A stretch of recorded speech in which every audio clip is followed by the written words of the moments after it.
Hi, everybody. This is David Nevins for Citybiz List. Welcome to our program. And today we continue with our series sponsored by the Bridge Alliance, which we've called Fixing America's Broken Democracy. So we all have a little bit of work to do in that regard. And so today our guest is Caleb Gayle. And he's a very impressive young man. I think you will find he's been with the Boston Consulting Group. If I'm not mistaken, Caleb, you have a couple of master's degrees from Harvard.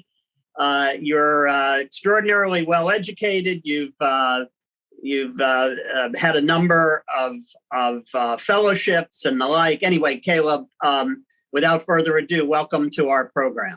Thank you so much, David. So good to be here with you. Terrific, Caleb. So you are the Chief Executive Officer of an organization called the National Conference on Citizenship. So let's begin by having you share with us what is the National Conference on Citizenship, and tell us also a little bit about yourself and how you got to the role in which you are today. Sure, happy to.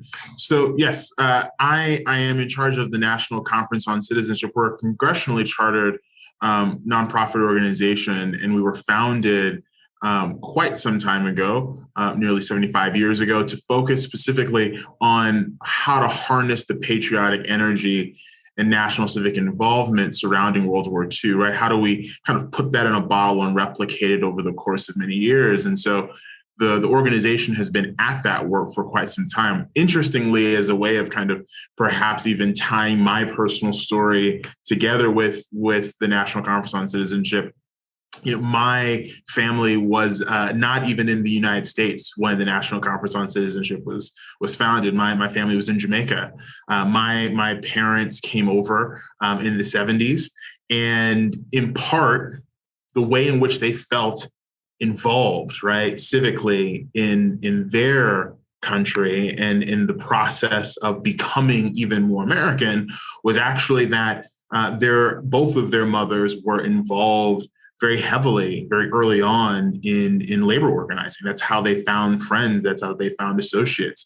My grandfather was a minister. My other grandfather was a small business owner, right? And so we found purchase in this burgeoning sense of American identity, in part because of the great work of people who kind of crafted a path forward, but then also because of the institutions, the civic institutions that were laid bare and available and accessible for my family. And so to some great extent, a lot of the work of NCOC, especially now, that's so much focused on creating accessible pathways into democracy, innovating on that democracy, leveraging data to make the pathways into democracy even easier and more accessible, right, found their start many years ago, and to some great extent are focused on not just reviving, but keeping alive that very same patriotic energy, that very same sense of national involvement and civic duty that we had at the founding of this organization.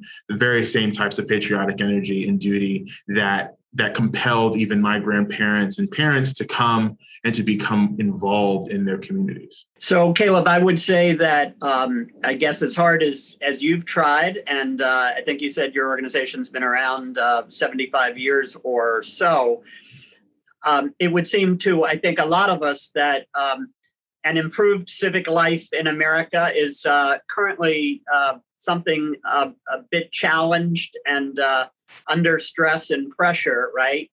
So Definitely. Tell us about how your organization is working to help this cause, this important cause. And then I understand also you actually have developed a means of measuring civic involvement, your civic index I was reading. So share with us a little about that as well. Sure. Yeah. So exactly that's exactly right. Right. The project of improving the vitality of our civic life and by virtue our civic health is in no way whatsoever done. Right. And perhaps that's what keeps me employed. But on a very serious note, the Civic Health Index is a way for us to have a bit of a read on what's going on in our cities and our states and communities across this country in terms of the vitality and health of our civic life, right? So, the way we think of civic health is it's a way that communities are organized to define and address public problems, right? What's the level of connectedness between neighbors? What's the level of embeddedness of various civic institutions? What's the degree of knowledge that individuals have about certain critical elements of our Constitution, right? The First Amendment, right? How embedded and connected do people feel with those sorts of things? And then even more than that, what's actually happened in some states like Nebraska and others, Connecticut as an example, is that they've really created these kind of community level collaborative networks like civic ambassadors that have then taken some of the results from this index, right, that looks at 20 plus indicators of civic health and have really become the arbiters, the champions, the advocates to ensure that we're doing more to increase and enhance the way we operate, right? But at heart, the goal of the Civic Health Index is to ensure that we have a data-informed way of addressing the vitality of civic life in America. So how does civic life in America today stand, vis-a-vis a decade or two ago? And maybe you could give us a couple of specifics in terms of what your organization is doing, presumably to improve and encourage a more vital civic life here. Sure. Yeah. I mean, it goes without saying that there's significant amounts of work to do, right? People aren't nearly as connected as they used to be. People don't have nearly the same level of institutions, or at least aren't nearly as engaged in membership organizations or institutions such as religious organizations, right? Things that we've heard not just from NCOC's Civic Health Index, but also Pew Charitable Trust, the PRI, and a host of other indexes and indices that provide some insight into this work.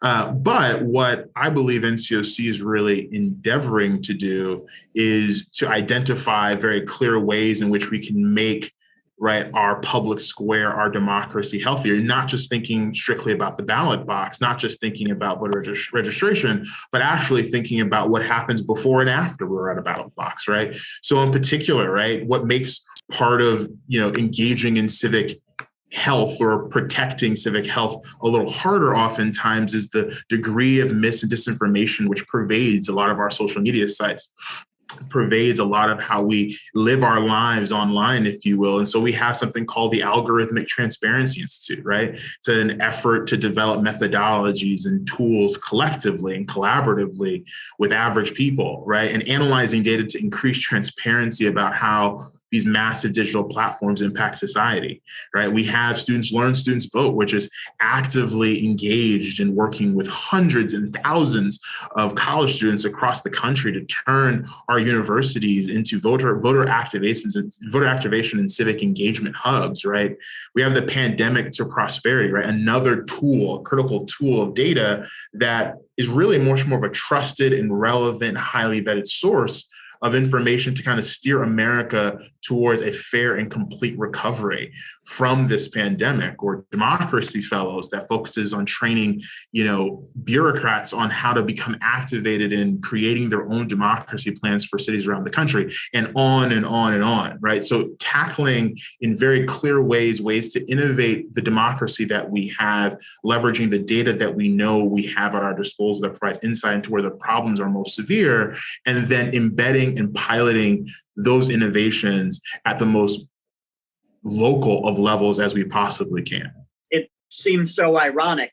I'd love your response to this, that with all of the communications tools that we have at our disposal today, and yet civic engagement and civic knowledge is not what it needs to be. I don't know if it's on the decline, but it certainly is less today than it's been in previous decades. Mm-hmm. How do you explain it, and what are you and your colleagues doing to repair that? Sure, right. It's hard always, right, to identify the signals that we need amidst all of the noise, the clatter, right. And there's far more of it, right, than in perhaps this time than in times past, as you alluded to, right. That there are harder ways. It's harder to kind of access the civic information that we need. But oftentimes, I think what really, aside from our Civic Health Index, our annual conference and our learning circles provide these additional touch points for any person who wants to learn about how to engage in their democracy, right? Even, for instance, we're having how to engage in podcasting focused specifically on democracy as a training session coming up this upcoming week within our learning circles. And our annual conference, kind of one of the clear mandates of our congressional charter, gathers people from all over the country to become more engaged in how they can become the conveyors of critical information about our democracy on their most local levels, right? And so I think that I can't necessarily explain the reason for any sort of decline, or perhaps the reason for such a significant delta between where we are now in terms of civic knowledge and engagement and information and where we want to be. But I can definitely speak very clearly as to how NCOC is really trying to fill that gap and close the gulf in between where we are now and where we hope to be in the future. And you mentioned your national conference. When is that? Yeah, our national conference is on November 11th and 12th, and it's open to the public. It's free. It's going to be virtual, given, of course, the persistence of this pandemic and the emergence of the Delta variant. And so people can find out any information about that online at ncoc.org, or they can actually email us directly at NCOC National Conference on Citizenship admin@ncoc.org, and we can provide ample information about that very thing. Very impressive. Anything else, Caleb, you'd like to share with our audience? It's been a really great conversation, and I suspect a lot of our viewers will choose to learn more. Definitely, right? I think NCOC is at, a critical inflection point to think carefully and collaboratively with community organizations, people on the ground who are not just concerned, but also quite optimistic about what sort of change we can drive together by focusing on the sort of changes that we can drive at the most local level. And so definitely please do, if you have any interest in becoming involved in our learning circles, our post-election gathering, our numerous ways to get engaged with democracy fellows, or perhaps even doing a civic health index in your own community, don't hesitate to reach out to NCOC at admin@ncoc.org. I'm very excited to hear from all of you who are listening today, and I really appreciate you, David, for making the space and the opportunity and the availability to reach out to us and have us on this conversation, and to the Bridge Alliance for sponsoring it. Thank you, Caleb. It's been terrific, and I hope many of our viewers feel the same. Our guest today has been Caleb Gayle. He's the CEO of the National Conference on Citizenship. I hope you reach out to them if you're so inclined. And this has been David Nevins for Citybiz List on a continuing conversation we're having, sponsored by the Bridge Alliance, and we're calling it How to Fix America's Broken Democracy. Contact the National Conference on Citizenship, and they'll share with you a bit more about how to do that. Thank you so much for watching.